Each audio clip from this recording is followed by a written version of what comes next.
ಅಲ್ಲಲ್ಲ ಇಡೀ ಇಡೀ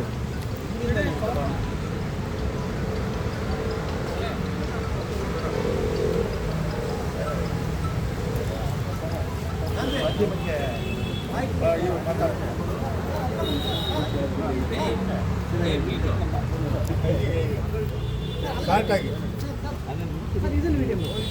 ವಿಡಿಯೋ ಮಾಡಿ ರೆಕಾರ್ಡ್ ಮಾಡಿ ಇದು ಇಂಪಾರ್ಟೆಂಟ್ ವಯಸ್ಸು ಕೇಳಲ್ಲ ಹೇಳಿ ಸರ್, 6ನೇ ಐಕ್ಯತಾ ಸಮಾವೇಶವನ್ನು ಹಮ್ಮಿಕೊಂಡಿದ್ದೀರಾ.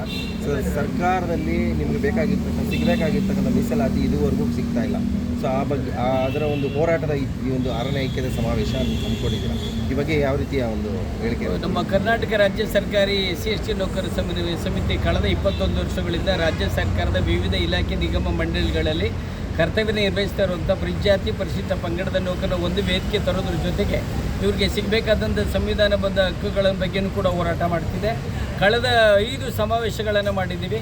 ಆ ಮೂಲಕ ಬ್ಯಾಕ್ಲಾಗ್ ಹುದ್ದೆಗಳನ್ನು ಭರ್ತಿಯಲ್ಲಿ, ಖಾಲಿ ಹುದ್ದೆಗಳಲ್ಲಿ ಭರ್ತಿಯಲ್ಲಿ, ಅದೇ ಥರ ಪವಿತ್ರ ಪ್ರಕರಣದಲ್ಲಿ ಬಡ್ತಿ ವ್ಯತಿರಿಕ್ತ ಆದಾಗ ಹೋರಾಟ ಮಾಡೋದ್ರ ಮೂಲಕ ಗೆಲುವನ್ನು ಸಾಧಿಸಿದ್ದೀವಿ. ಈಗ 6ನೇ ಸಮಾವೇಶವನ್ನು 28/8/2026 ಶುಕ್ರವಾರ ಬೆಂಗಳೂರಿನ ಅರಮನೆಯ ಶೃಂಗಾರ ಪ್ಯಾಲೇಸ್ನಲ್ಲಿ ನಡೆಸ್ತಾ ಇದ್ದೀವಿ. ಇದೇನೆಂದರೆ ಸರ್ಕಾರ ಖಾಲಿ ಹುದ್ದೆಗಳನ್ನು ಭರ್ತಿ ಮಾಡಬೇಕು, ಬ್ಯಾಕ್ಲಾಗ್ ಹುದ್ದೆಗಳನ್ನು ಭರ್ತಿ ಮಾಡಬೇಕು, NPS ಹೋಗಿ OPS ಬರಬೇಕು, ಅದೇ ಥರ ಮೀಸಲಾತಿ 9 ಶೆಡ್ಯೂಲ್ಗೆ ಹೋಗಬೇಕು, ಖಾಸಗಿ ಕ್ಷೇತ್ರದಲ್ಲೂ ಮೀಸಲಾತಿಯನ್ನು ಕೊಡಬೇಕು ಅಂತೇಳಿ ಹೋರಾಟವನ್ನು ಮಾಡೋದು ಮತ್ತು ಮನವಿ ಮತ್ತು ನಮ್ಮ ಪರಿಜಾತಿ ಪರಿಶಿಷ್ಟ ಪಂಗಡದ ಮಂತ್ರಿಗಳು ಇವರೆಲ್ಲ ಅಭಿನಂದಿಸೋ ಕಾರ್ಯಕ್ರಮವನ್ನು ಕೂಡ ಅವತ್ತಿಟ್ಕೊಂಡಿದ್ದೀವಿ. ಈ ಕಾರ್ಯಕ್ರಮಕ್ಕೆ ಬೆಂಗಳೂರು ಗ್ರಾಮಾಂತರ ಜಿಲ್ಲೆಯ ಸಮಸ್ತ ಪರಿಜಾತಿ ಪರಿಶಿಷ್ಟ ಪಂಗಡದ ನೌಕರ ಬಂಧುಗಳು, ನಿವೃತ್ತ ನೌಕರ ಬಂಧುಗಳು, ನಿರುದ್ಯೋಗಿ ಬಂಧುಗಳು ಎಲ್ಲರೂ ಕೂಡ ಸಂವಿಧಾನ ಉಳಿಬೇಕು ಅಂತ ಬಯಸುವಂಥ ಎಲ್ಲ ಬಂಧುಗಳು ಕೂಡ ಬರಬೇಕು ಅಂತೇಳಿ ಇವತ್ತು ಮೀಟಿಂಗನ್ನು ಮಾಡಿದ್ವಿ. ಇಲ್ಲಿ ನಮ್ಮ ಸಭೆಗೆ ಪ್ರಮುಖರಾಗಿ ನಮ್ಮ ಹನುಮಂತರಾಯಪ್ಪ ಸರ್ ಇದ್ದರು, ಅದೇ ರಾಜು ಸರ್ ಅವರಿದ್ದರು. ನಮ್ಮ ಜೊತೆ ರಾಜ್ಯ ಪ್ರಧಾನ ಕಾರ್ಯದರ್ಶಿ ವಿಜಯಕುಮಾರ್ ಇದ್ದಾರೆ, ಉಪಾಧ್ಯಕ್ಷರು ಕೆಂಪಸಿದ್ದೇವರು ಇದ್ದಾರೆ, ಮೋಹನ್ ಇದ್ದಾರೆ.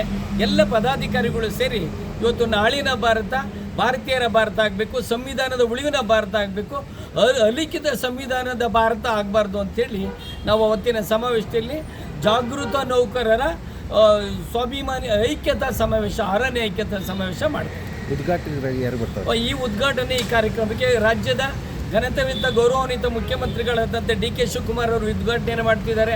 ಮತ್ತು ನಮ್ಮ SC/ST ನೌಕರರ ಸಮನ್ವಯ ಸಮಿತಿಗೆ ಕಳೆದ 20 ವರ್ಷಗಳಿಂದ ಮಾರ್ಗದರ್ಶನ ಮಾಡ್ತಾ ಇರುವಂಥ ನಮ್ಮೆಲ್ಲರ ನಾಯಕರಾದಂಥ ಡಾಕ್ಟರ್ H. ಬಸವೇಶ್ವರ್ ಅವರು ಅಧ್ಯಕ್ಷತೆಯನ್ನು ವಹಿಸ್ತಿದ್ದಾರೆ. ಮತ್ತು ಈ ರಾಜ್ಯದಲ್ಲಿ ನೌಕರರಿಗೆ ಬಡ್ತಿ ಭಾಗ್ಯವನ್ನು ತಂದುಕೊಟ್ಟಂಥ ಮಾಜಿ ನಿಕಟಪೂರ್ವ ಮುಖ್ಯಮಂತ್ರಿಗಳಾದಂಥ ಸಿದ್ದರಾಮಯ್ಯನವರು ದಿಕ್ಸೂಚಿ ಭಾಷಣವನ್ನು ಮಾಡ್ತಿದ್ದಾರೆ. ಸತೀಶ್ ಜಾರಕಿಹೊಳಿ ಅವರು ಬೆಂಗಳೂರು ಗ್ರಾಮಾಂತರ ಜಿಲ್ಲೆ ಉಸ್ತುವಾರಿ ಮಂತ್ರಿಗಳು, ಹಿರಿಯ ಮುಖಂಡರು ಆದಂಥ ನಮ್ಮ ನಾಯಕರಾದಂಥ KH ಮುನಿಯಪ್ಪ ಸರ್ ಕೂಡ ಮುಖ್ಯ ಅತಿಥಿಗಳಾಗಿ ಬರ್ತಿದ್ದಾರೆ. ಮಹದೇವಪ್ಪನವರು, ನರೇಂದ್ರ ಸ್ವಾಮಿಯವರು, ಹೀಗೆ ಮತ್ತು ಶಿವರಾಜ್ ತಂಗಡಿಗೆಯವರು, ಬಸವಂತಪ್ಪನವರು ಎಲ್ಲರೂ ಕೂಡ ಭಾಗವಹಿಸ್ತಾರೆ. ಸರ್, ಎಷ್ಟು SC/ST ನೌಕರರು ಇದುವರೆಗೂ ಸಂಪರ್ಕ ಮಾಡಿದ್ದೀರಾ ಸರ್ ರಾಜ್ಯದಲ್ಲಿ? ನಾವು ರಾಜ್ಯದಲ್ಲಿ ಇವತ್ತು ರಾಜ್ಯ ಸರ್ಕಾರದಲ್ಲಿ 8,20,000 ಮಂಜೂರಾತಿ ಹುದ್ದೆ ಇದೆ. ಭರ್ತಿ ಆಗಿರೋದು 5,20,000. ಅದರೊಳಗಡೆ SCಗಳು 80,000 ಇದ್ದಾರೆ, STಗಳು 25,000 ಇದ್ದಾರೆ. ನಾವು ಎಲ್ಲ ಕಡೆ ಭರ್ತಿಯನ್ನು ಮಾಡಿ ಎಲ್ಲ ಜಿಲ್ಲೆಗಳ ಪ್ರವಾಸ ಮಾಡ್ತಾ ಇದ್ದೀವಿ. ಈ ಸಮಾವೇಶಕ್ಕೆ 25,000ರಿಂದ 30,000 ಜನ ಬರೋ ನಿರೀಕ್ಷೆ ಇದೆ. ಇದು ಶೋಷಿತ ಸಮುದಾಯದ ಐಕ್ಯತಾ ಪ್ರದರ್ಶನ, ದೌರ್ಜನ್ಯ ಮಾಡೋ ಶಕ್ತಿಗಳಿಗೆ ಸಂದೇಶ ಕೊಡೋ ಪ್ರದರ್ಶನ.